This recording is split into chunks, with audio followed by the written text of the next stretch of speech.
7가지 종류의 자살. 프랑스의 사회학자 디르켐은 다음과 같은 3가지의 자살을 이야기한다.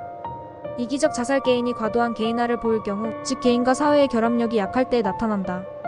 애타적 자살. 애타적 자살은 이기적 자살과는 반대로 과도하게 자신이 속한 단체 또는 사회적 의무감이 지나치게 강할 때 나타난다.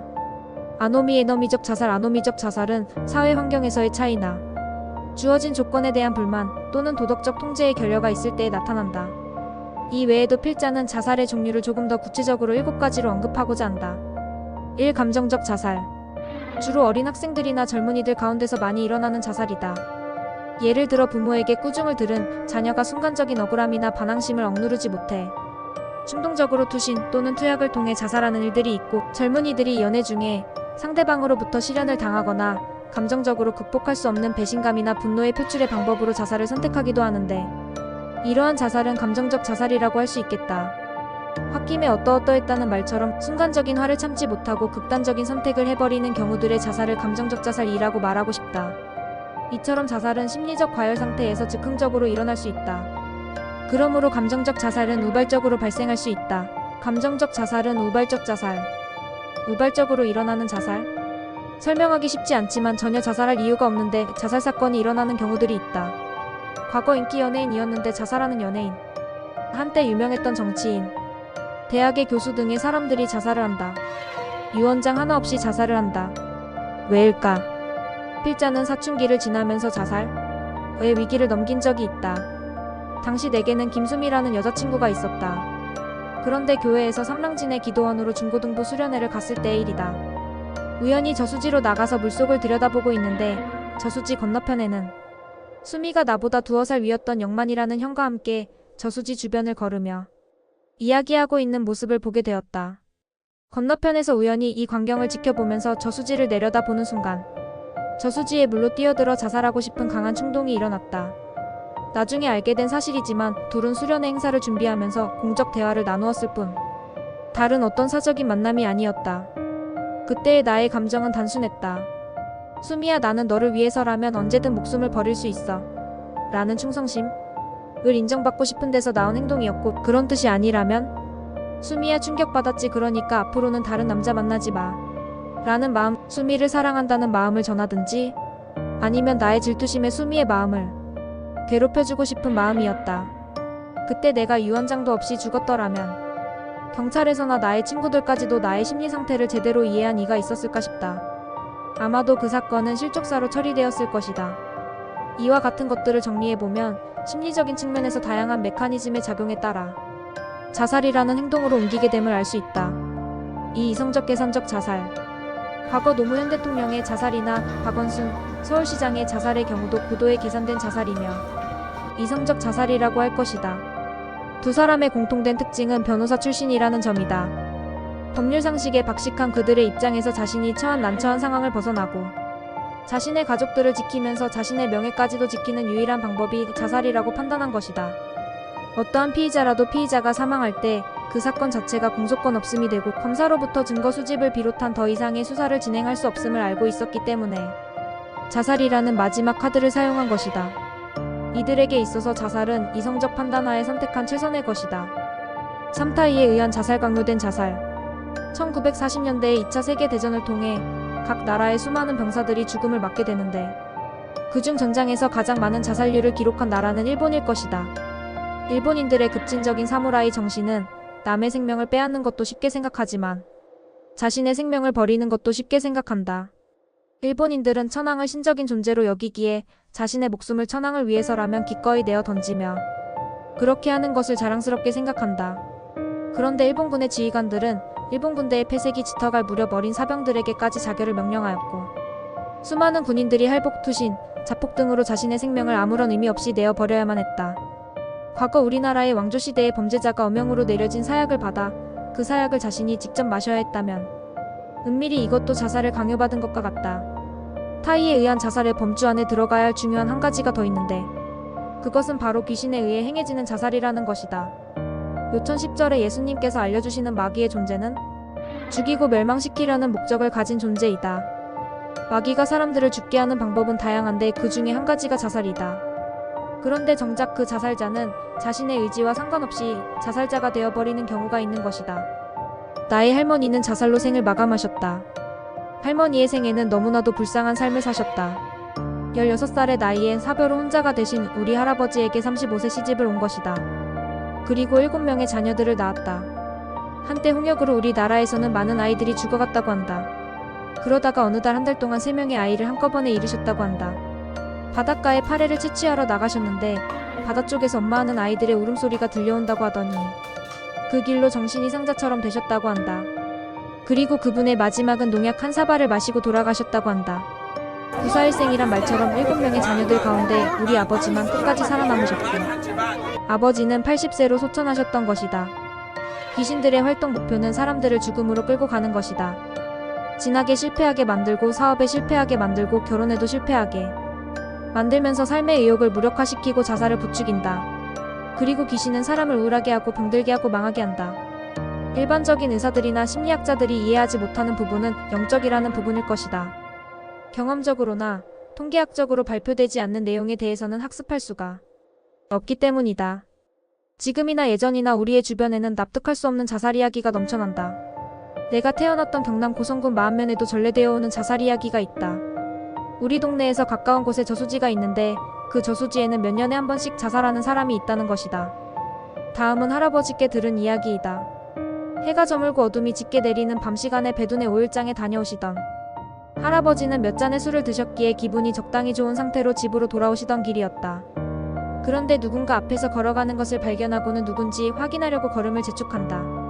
그런데 그 사람이 갑자기 길을 벗어나 저수지가 있는 쪽으로 가기 시작했다. 할아버지가 판단해 볼 때 그쪽은 동네가 없었기에 이상하다 싶어 앞서 가던 사람을 따라가셨다. 앞서 가던 사람은 저수지 안으로 걸어 들어가는 것을 발견하고는 급히 저수지로 들어가서 그의 뒷덜미를 붙잡으셨다. 알고 보니 그분은 윗동네에 사시던 분이었고 할아버지에게 형님뻘 되시는 분이었다. 아니 형님 왜 저수지로 들어가십니까? 그분의 대답은 전혀 엉뚱한 대답을 하였다. 방금 그 여자 어디 갔어?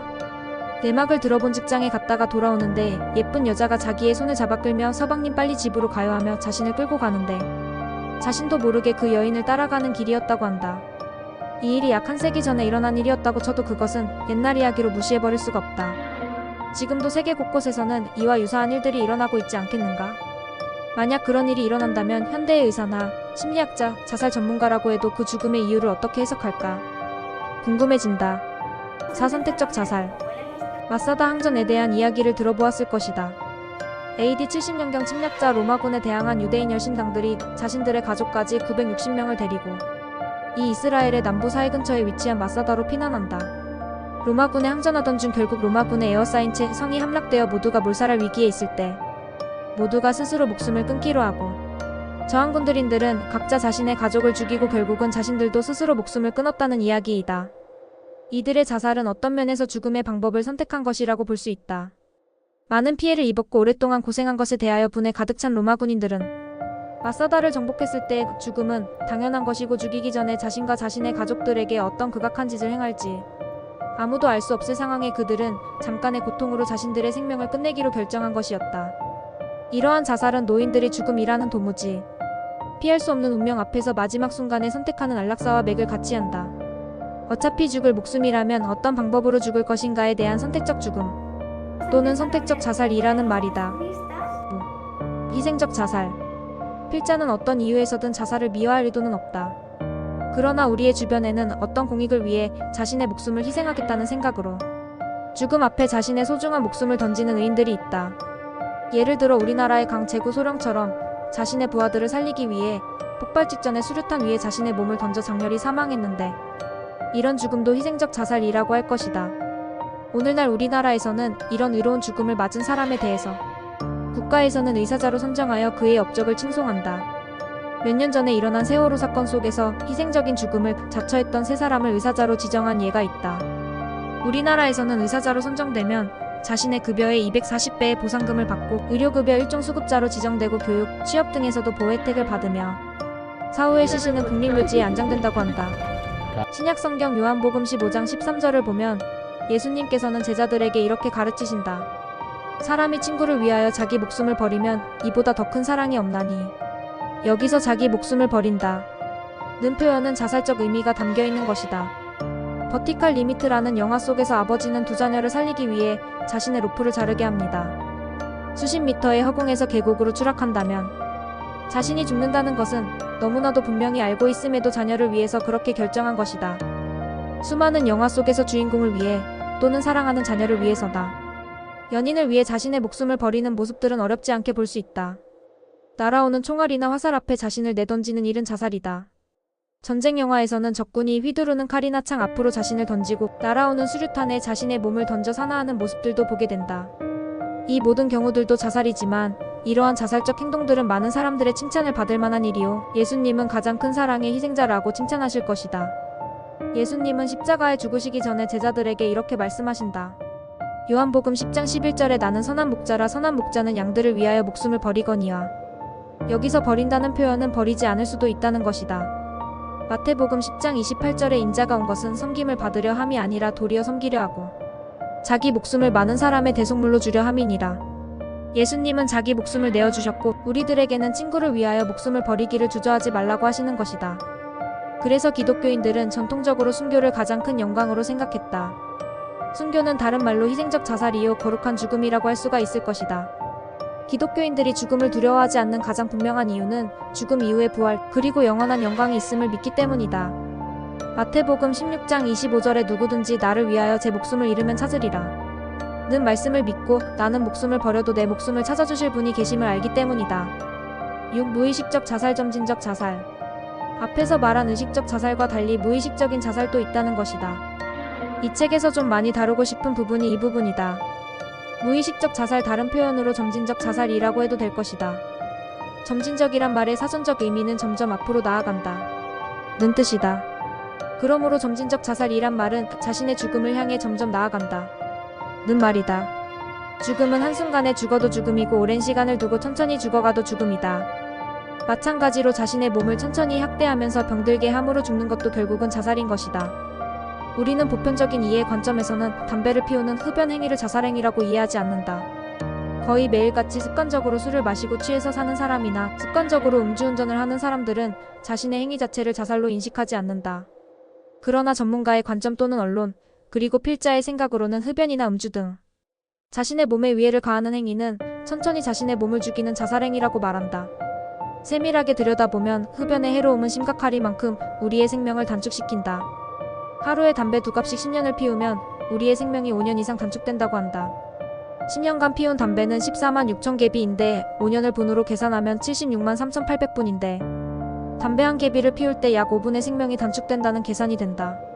타르가 우리의 몸속에 들어오면 호흡기에 만성염증을 일으키고 폐암, 구강암, 후두암, 식도암, 치장암, 방광암 등의 다양한 발암 성분으로 작용한다.